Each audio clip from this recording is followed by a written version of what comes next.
Welcome, ladies and gentlemen, back to the Unstuck movement, true testimonies of breakthrough. I'm your host, Rob Z. Today we have the incredible Blair Dunkley with us on the podcast. Blair, I love to dive into a question right away, and I'm fascinated by the fact of you saying that science has proven that mindset does not actually work. And I want to understand this more from your perspective as an expert in this field, sir.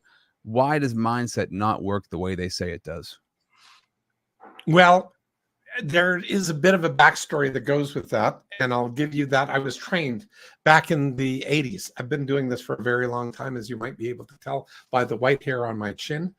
And so the bottom line here is I was first trained as a life skills coach and then going for being trained as a life skills coach trainer. I'm also a master trainer now of life skills coaches. But back in the day, I was also doing research at Life Skills College, and I was the head of behavioral research. I was thinking that, this mindset stuff that was out there, very popular in its day, still is. It's been going, by the way, in my research on mindset, it's actually been around for 100 years. So if you want to use an antique, go ahead. But it was all about getting people out of the agrarian ecosystem back then, the people on farms, and bringing them into factories back during the Industrial Revolution. That's how old this is. Wow. And okay. That can be researched but with a Google search and whatnot, as I did. Like, it goes back that far, which is mind-blowing. And we've got other things to talk about here, like clarity versus certainty. People love certainty. No, don't love certainty. You're going to mess yourself up. You're going to hold yourself stuck. So anyway, because it's the Unstuck movement, I thought I'd share that tidbit. But back to this whole thing, I was 5 years into my 6 years into, myself being a coach, and had 4 years of training and practice being a mindset facilitator at Life Skills College, blending mindset with life skills coaching. And life skills, by the way, is science-backed. 42 million, 5 years of research, 362 core competencies. So that stuff is there and works. However, mindset, I used mindset, and I was using it on myself. Till my dad went into the hospital for open heart surgery. He was 15 minutes post being, he was out of the surgery and was about to be released to the general ward out of intensive care, when for some reason he stopped breathing and was induced into a coma. 2 weeks later, I get told that my dad got a 99% chance of never coming out of that coma, which he never did. And on top of that, like, I just collapsed at that point. I was taking a shower and I just fell apart, convulsively crying, and got myself out of the shower. And 2 weeks later, I called up, I booked the thing with my mindset coach trainer or facilitator trainer. And I had applied everything that I was taught before to myself. And she then walked me through the same steps that I'd put myself through. And at the end of it, she turned to me and said, "Blair, you just don't believe enough." And I went, "F you." No, I used the real words. Yeah. And yeah. I still am livid about that, because at Life Skills Colleges, we had 100% of our people were referred to us by government agencies. 80% of them were potentially suicidal, and almost 100% had some kind of psychological issues. That was an audience, a group, a student population that we could not afford to do things that didn't work with a high degree of efficacy. Mindset is about what to do and what you believe. You believe what I believe, do what I do, and you'll be fine too. Sorry, that's BS. That doesn't work. If you want more science on that, go to Huberman Labs. on YouTube, and Andy Huberman, who is a neuroscientist, I believe, at Stanford University in California. He's done a whole lot of different things on it. But one of the things that he is absolutely, we agree on 100%, and that is, and I did it back in the 80s, change your behaviors and your beliefs will follow. But if you change your beliefs, your behaviors may not follow. Unless you've already got the pre-existing behaviors to support the belief, you cannot make that belief happen just because you believe it. It doesn't work that way. Oh, that's interesting. Okay, so I can see the path you're going on here. We're going to dive more into this. I just want to welcome everybody. The Unstuck movement, this platform, is to help you break the chains that are holding you back in your life and in your business and in your mindset. So this platform is sponsored by the Connected Leaders Academy. Check out connectedleadersacademy.com. Over 400 heart-centered servant leader entrepreneurs who want to connect with you and help you grow. Also, I want to remind everybody as we're launching here, quick reminder, if you want to be the go-to authority in your field, to become, maybe you already are the expert at what you do, but you want to have more of an impact on people's lives and really make incredible connections in your life and have a platform that connects you to the highest people in your field, in your industry, I urge you to go to robzwentz.com, sign up for the wait list for our exclusive Pro Podcaster Academy. That's robzwentz.com. Blair Dunkley is here. He is a life skills coach and NLP practitioner who created mind models to provide consistent support during challenging times. His insights stem from personal tragedy, revealing the limits of traditional mindset training. It's really interesting what you're saying, because I also feel the same thing is true. It can be really, really hard to change your mindset without changing your behavior. But if you change your behavior, the mindset will follow with that. Absolutely, it does. And it just makes sense. My research, I spent 17 and a half years doing research on belief systems, thinking that if I understood belief systems like I was taught in mindset, that would clarify the issues. Well, what it showed me was change the behavior first, and your belief will follow. Must follow. Yeah, because if you keep doing the same destructive things over and over again, but you keep having affirmations of like, I'm, whatever the affirmation is, some sort of positive affirmation, but you don't change the physical things that you do, then you're just going to be lying to yourself, because you're not going to see the fruit produced in your life. And on top of that, what I found is a correlation between people who have those messed up affirmations and imposter syndrome. Yeah. Yes. Duh. Like how come people didn't put that together before? Like, that's crazy. So and that's where imposter syndrome comes from. I keep telling myself one thing, but then I'm still doing the old thing. And it just doesn't feel right ever. So there is no alignment. So learn the behaviors. Every mind model is behavior, language and behavior based, because we behave to the meanings of our words. That's what drives most of our behaviors, is the meanings of our words. So yeah, and if you have low self-esteem and you feel like you're not congruent right with yourself, it's because you're not doing the things you should be doing. And that's where the self-esteem and the integrity comes from.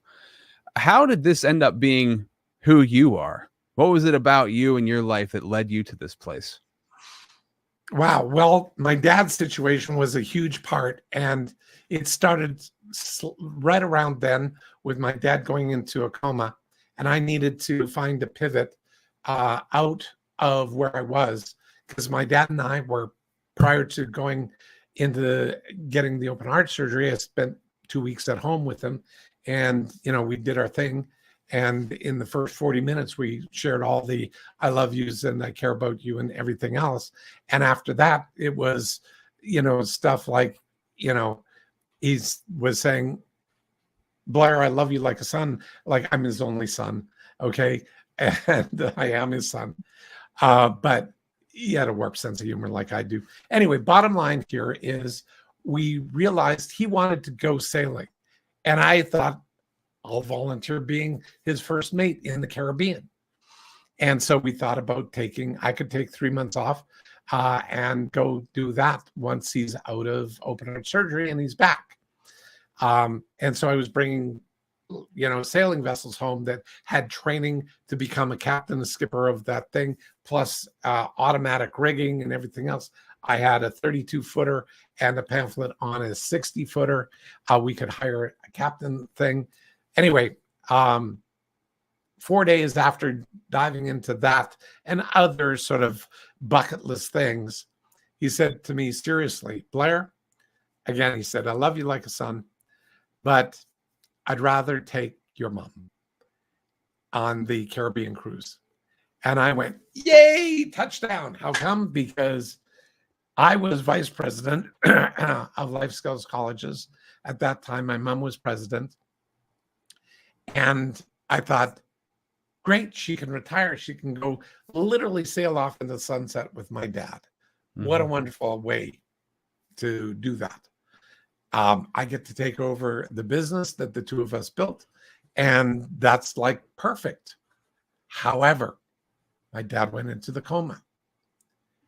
After I did my thing and got told that I didn't believe enough, I said, I'm at Life Skills College. I do behavioral research here too, to add more things in the area of life skills and whatnot. And these other things that were points of clarity and weren't really named as mind models yet, but building up a body of work. One of the things that I realized is I needed to pivot. And I created a mind model that was called the pivot post. And it's when you have something and you need to be in the present, facing forward. And in the present, facing forward with my dad meant two possibilities: sailing off, becoming his first mate, or taking over the family business. Not taking over the family business and having my dad in a coma. That didn't happen. So how do I change the trajectory of my life so that I can cope more effectively, do what I need to do, support my mother, who's also the president of the college, and go forward? And I needed to find a way to pivot. So creating a pivot post, metaphorically in my mind, and swinging that pivot to a different vector, a different trajectory. That ability to do that in the present, facing forward, and finding a different trajectory in my life was huge for me. Absolutely huge. So along with the other mind models that I created, and huge for quite a few other people. Well, that's, if I could say, just for my own personal life, one of the hardest things for me is the pivoting. And I think for most people, the pivoting is one of the hardest things you do. So I think that a pivot post as a mind model, and we'll get into what mind models are specifically, but how did you pivot like that? And what did you do in your mind to be able to pivot like that? Because when life comes at you unexpectedly, that's the kind of change we don't like in life.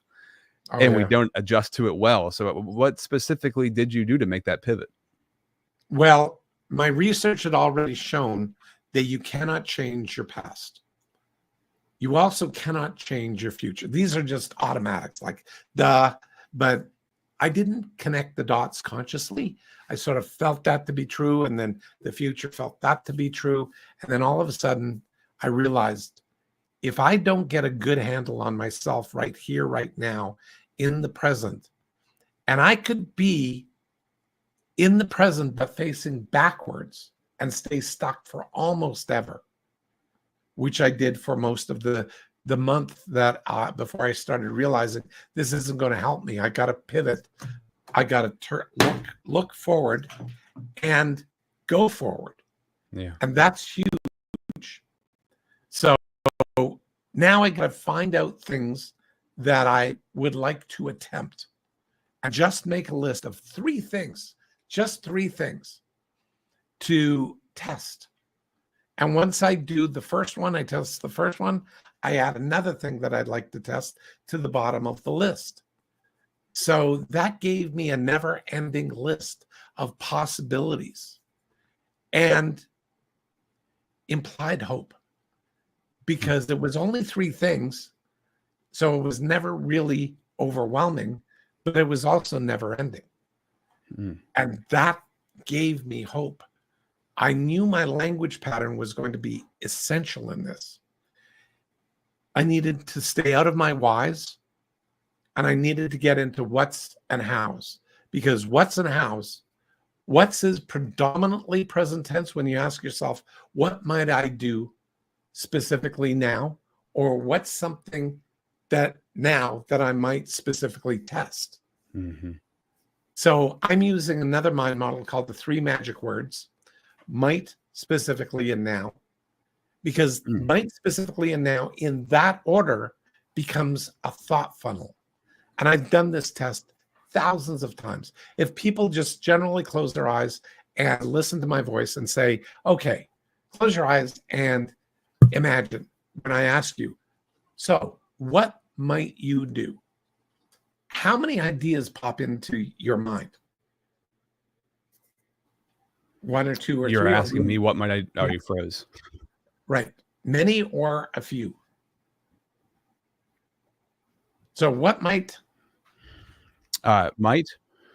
If you said might, many, or a few, what might I do? I would say, man, there's so many options. What might I do? I have so many different options there. I feel like there's many. And right. Yeah. Way more than 2, 3, or 5 even. Like frequently people say, between 10 and 100 or more. Like so many things. So that is the opening of the thought funnel, saying might, because might at the subconscious level, our brain does not distinguish between all the meanings of the words that we have. So might has 2 primary meanings, and might is power, like Mighty Mouse, and possibility, like lots of possibilities. So at the subconscious level, using the word might gives you powerful possibilities. And this is the unstuck movement. So this language pattern helps people get unstuck. So powerful possibilities, lots of them. Then the next one that you use, and this was counterintuitive because I went specifically. And the weird thing about when you ask people specifically, they rarely drop down to 1, but they often drop between 2 and 3 ideas pop into their head. So all of a sudden you take that, not infinite, but large, many possibilities, drop it down to 2 or 3. But if you say now, okay, most people, not everybody, most people will drop down to a single thing. But some won't. And that was where my research got into, because some of those people are still stuck because they have 2 possibilities in the now that they could do. They could do that. But if you go right now and sort of snap your fingers or slap or make a sound, all of a sudden they go into a single one. Now, that goes contrary to research on the size of people's now that was commonly held until about 2022, when a psychologist friend of mine, Dr. David Redekop, who I talked with earlier, shared with me, Blair, you know what? There's a new research out that was from London and Canada talking about the size of now. And I know you used to talk about this and we would debate it because prior to then, there was no hard evidence and everybody assumed or stated in psychological terms that the size of now is 3 seconds. I just went, bullshit. I couldn't find hard evidence for that at all. I didn't take that back in the day when I was doing my research in the 70s and 80s. And that just didn't line up with the hard evidence, empirical evidence that I was getting. Different people have different sizes of now. Lo and behold, in 2022, they've affirmed my research and said, they're starting to catch up with you, Blair. There is hard evidence now, science-backed evidence that it is the size of people's now is subjective. Because I had a guy that was a CFO and his now was tied for the biggest now I'd ever seen, which was a precise 31 month now, because he did books for a public company. And every first of the month, it was the start of a new now. And at the end of that month, at midnight, at the end of that month, was the close of that month and starting his new now. His wife knew something was up with that and would always load him up with like honeydew tasks in the last 2 weeks of the month, constantly. And it was a frustration for him because he didn't know how come she's doing it, because he always got things done. He'd say, yep, I'll do that now. But when he said that to her, she knew that it would get done by the end of the month, because that was the size of his now. And that's how he behaved. It was strange. He shared that with his wife, and it made a huge impact on both of them. And he was really appreciative of that knowledge. And so anyway, it's made perfect sense.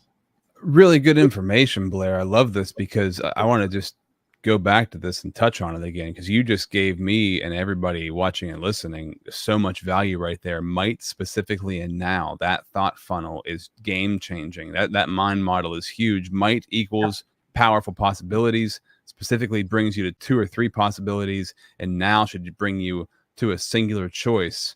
But what is your now? How big is the space in your now is a big piece of that too. So that's huge. I want to just let people stop, because I wrote that down. I want people to write that down, because that is so good. And I'm going to use that for myself and in my coaching. So I thank you for that. That's amazing. Everybody could use that when you're making, myself personally, decision making, one of the hardest things for me as I've grown in my personal development. Decision making is something I had to get really good at. So might specifically and now helps you break that down super quickly. What we need to do is pause for 1 minute to shout out the sponsor of the show. When we come back, though, I want to talk about resiliency, your resiliency and service, right? Why are resiliency and service so important to you and what you do, and why it should also be important to us also. And we'll grab that in 60 seconds. Are you struggling to make consistent, valuable content for yourself? Do you want to have an efficient and effective way to create content that attracts the people that you want to connect with in life, the people you want to build relationships with in business? Do you want to be the go-to authority at what you do, at what you're great at? Would it be helpful for you if you had a platform that connects you to incredible people in your industry? The kind of platform that gets you leads and lands you clients without you having to beat down anybody's door or blow up anybody's inbox. Whether you're already creating content or you're desiring to start and it's something that's been kind of burning inside of you for a while, I urge you and encourage you to check out the Pro Podcaster Academy. Get started right now. Join the waitlist at robzwentz.com. Hi, my name is Jose Escobar, and I'm the founder and CEO of the Connected Leaders Academy. We're a growing tribe, a community of entrepreneurs all over the world globally. If you're an entrepreneur and you're looking to grow personally and professionally, scale your influence, develop your skill sets, move the needle in your business, more clients, more money, more profit, the bottom line, and of course, grow your circle and your network like never before, join the Connected Leaders Academy today. Check me out on Instagram and on Facebook, the @ JAESCO25. We look forward to having you join us. Take care. So Blair, talk about resiliency a little bit, and what that mind model did for you in your dad's situation, and how you approach people with resiliency in their lives when you're coaching them. Well, resiliency is something that's made up of multiple mind models. It's not a one thing, one answer, one size fits all. The best example I have of resiliency is, I could use mine, but the more powerful one, I believe, is 2 of my coaches that I trained in 2019. They trained up. They're on my podcast that I do on YouTube every Tuesday night. So it's 9 Eastern, the Blair Dunkley Experience. Jump on it. It's free. So what happened is Tim and Becky Graff had 2 daughters. They were 3 and 7.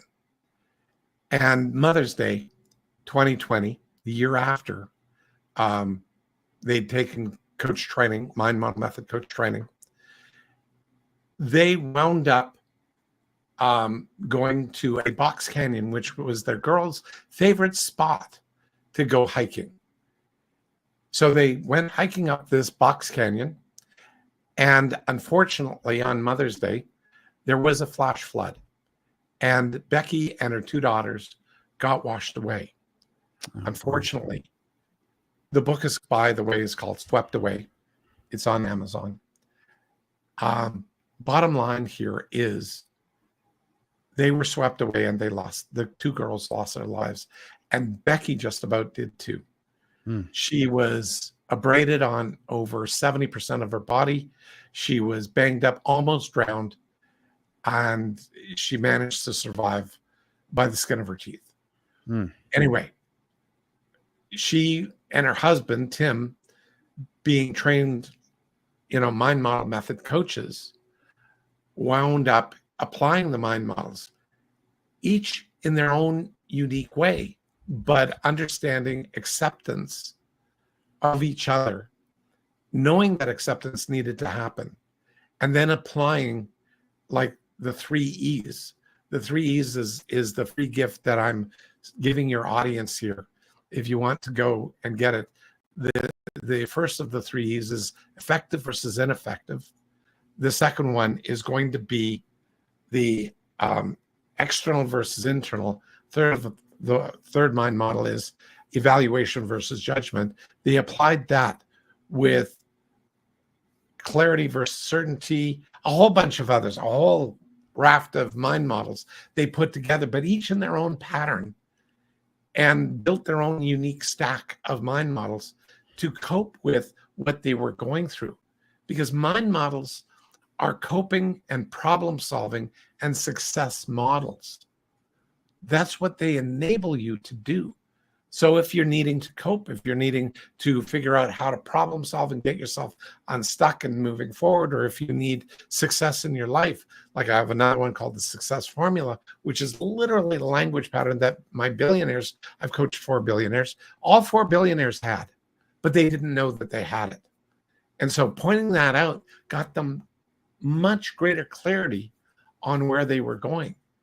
And so the resilience is a factor of stacking mind models together in a way that gets you back to the present, forward facing, rather than being trapped in a present facing backwards, or even worse, the past facing forward, but not to the present, but trapped in a past future and bouncing between past and future, past and future, past and future, which almost invariably leads to some form of depression,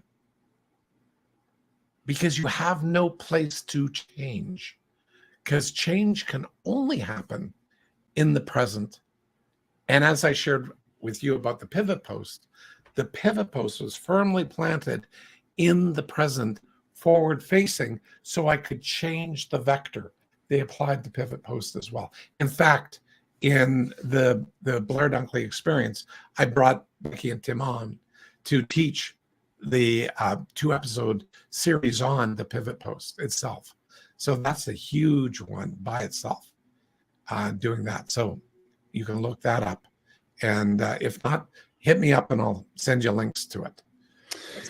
Incredible, man. And I want to encourage people, if they're watching or listening, get that free gift from Blair. Go, if you're listening and you can't see this, it's go.mindmodelmentor.com/3 ES. Okay, so go there to get that free gift right now. If you're watching, you can see that on your screen. So the mind models, I guess, just, and I guess just a little bit of just about what a mind model is specifically, because we haven't really even gone into like, what is it specific? I know it's language, right? Mixed with action and intention, but just like in a brief summary, what is the mind model method that you design? Mind models are thought frameworks, and they make it, it's sort of like a magnifying glass. Mind models let you look at your behaviors, where you are in your life, whatever is happening to you, and lets you figure out with clarity exactly what's going on. Are you in the past, present, or future? and gives you the behavior set to formulate a direction for yourself to go.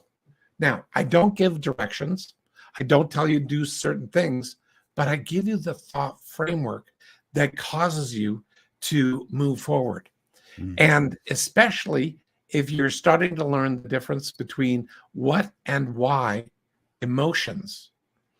One of my people that I'm training up indirectly, Colin Jewett, he wound up he's a trained coach, but he wanted to get his skills up to speed. So he joined the BDE. He talked to me. He wants to learn this stuff. But the thing that he shared was totally remarkable the other day, because he shared it in a conversation, taught somebody a bit about the difference between what and why emotions. And why emotions generally hold people stuck. And you keep on saying, why did I do that? Why can't I get out of here? Why? And he taught this to the guy, because then you'll say this way. I feel like blah, blah, blah. But the blah, blah, blah is a story of your situation. Or I feel that story of whatever's going on. And nothing changes. But if you go, and this is what his friend did, is I feel like, and he caught that, and he was thinking about the story of his life that he didn't like right now. And he said, hold it, Colin, what I did was I noticed that I was going into this story. So I said, how do I feel? What am I feeling right now? And he said, depressed. And he said in the text, Colin, this is weird. I just recognized that I was clearly depressed. What I was feeling now was clearly depressed. But is it okay? And he went ... I know it's okay that I'm feeling excited right now, because that's what I'm feeling, having identified my stuck emotion right now. Right now. And he says, that's so strange. It's the first time I've ever been able to get unstuck so fast in my life. And I went, wow, powerful, powerful, powerful. Yeah. And that's just one of well over 100 mind models that I teach in my model method coach training or, phobia freedom formula coach training. By the way, phobia freedom formula gets people who have phobias, fears, and anxieties. And it gets them unstuck in generally 45 minutes or less, almost 100% of the time. Incredible. I love it.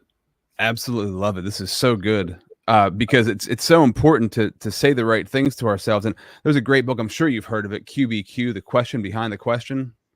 That's a book that I use in my coaching, because it does that very thing. It's like the right things to ask, the right questions to ask, to have those breakthroughs. This is it, man. To be to have personal leadership. I always say this. Personal leadership is asking yourself the right questions, because the right questions lead you to the right answers. You ask the wrong questions, they're going to lead you to the wrong answers. They're going to leave you stuck or finding the breakthrough you need in your life, depending on the questions you ask. Okay. So hold on one second. So we have to wrap this up here in a couple of minutes for time. I want you to come back on. I'd love for you to come back on if you're willing to, because we didn't even get to talk about service and what that means to you and get deeper into this.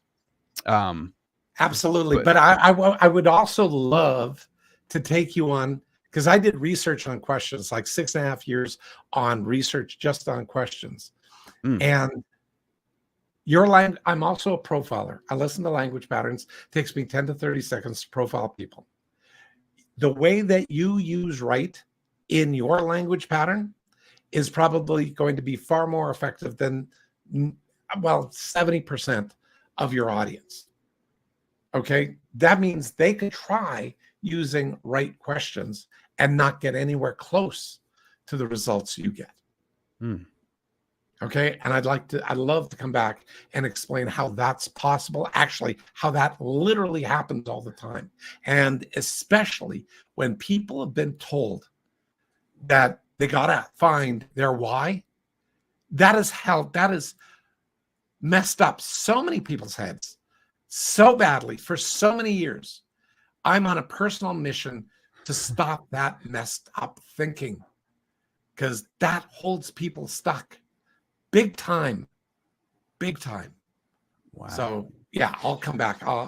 Sorry, I'm dropping these thought bombs on you. And Yeah, just no, saying, I know how to stop those in an instant. And I did 6.5 years of research on that. I know what I'm talking about. I know exactly the language pattern that is holding people stuck with those right questions that aren't so right in the long run. How come you're not leveraging yourself? How come you're not breaking through? Because your meaning of the question in your mind is either effective or it's ineffective, but you're not evaluating the difference. It goes back that's to these. Yeah, that's the big thing I also want to touch on. So I'm really bummed that we have to wrap this up because there's so much to ask. But one of the things I did really want to figure out, and we'll go into this when we talk again, because we have to be aware of the questions we're asking ourselves first. How do we even become aware, right? Because that's one of the hardest parts is like, oh, yeah, I want to ask myself the right questions to get where I need to go. But you have to first catch it on a regular basis, and you have to be aware of that. So that's the stuff I want to dive into. Blair, this is phenomenal. BlairDunkley.com is the website to find out more about Blair. Anything you want to leave the audience with before we sign off? About a million other things. Yeah, right. Well, 100+ things, all the mind models. But you were just talking about another mind model that I refer to as a NANPU, which is awareness, notice, process, understand. That is what we all have to learn how to do. But people go, well, I'm aware, so I can understand. No, you can't, because there is a very specific way that people learn. Anyway, with that said, thank you so much, Rob, for having me on. I so appreciate the opportunity to share my message and to share that with you and to share some very, very valuable coaching tips. This is what I do. I want to find coaches out there. So if you have coaches that are listening here, please come on the Blair Dunkley Experience, or let me know on BlairDunkley.com. Sign up for a free discovery call with me and see if Mind Model Method Coach Training or, Phobia Freedom Formula Coach Training might be right for you in your practice to leverage you to shift people deeply, permanently, by getting them that subtle shift that they need. If you give them the 2%, they can get the 98% on their own. Phenomenal, man. I cannot wait for round number 2. This has been another true testimony of breakthrough. Until next time, this has been the Unstuck Movement.